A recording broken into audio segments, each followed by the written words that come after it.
महाराष्ट्रातील number 1 TV channel आवाज TV, आवाज आपल्या सर्वांचा।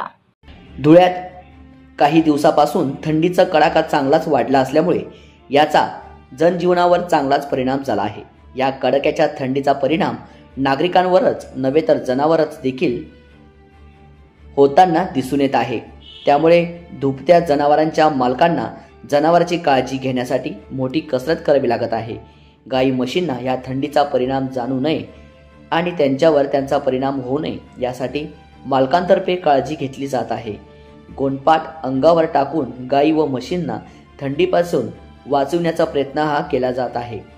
जनावरांच्या गोठ्याच्या बाजूबाजूला देखील थंडीचा प्रभाव हा जनावरांपर्यंत पोहोचू नये यासाठी विविध उपाययोजना जनावरांच्या मालकांतर्फे करण्यात येत आहे।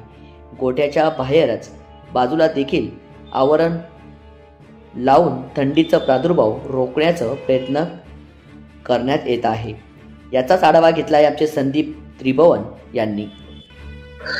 2 दिवसापासून धुळे जिल्ह्यात थंडीचा प्रमाण एवढा वाढला आहे की माणसासह प्राण्यांवर सुद्धा थंडीचा प्रमाण दिसून येत आहे।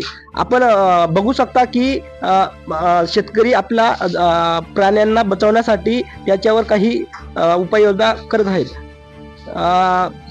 मला सांगा की जो थंडीचा प्रभाव वाढला आहे त्याच्यामुळे जनावरांवर आपले जे प्राणी त्याच्यावर काही परिणाम आहे का? हो, याच्यावर असं आहे की त्यांच्या दुधामध्ये सुद्धा फरक पडलेला आहे मोठ्या प्रमाणावर आणि आम्ही त्यांना वाचवण्यासाठी असे कतान वगैरे आणि गोंडपाटचे टाकतोय त्यांच्या अंगावर की जेणेकरून त्यांना काही त्रास व्हायला नको बो म्हणून। दुधात काही घट दिसते का याच्यात? हो, थंडीचे प्रमाण वाढल्यामुळे ते त्यांच्यावर दुधाचं प्रमाण कमी होतं।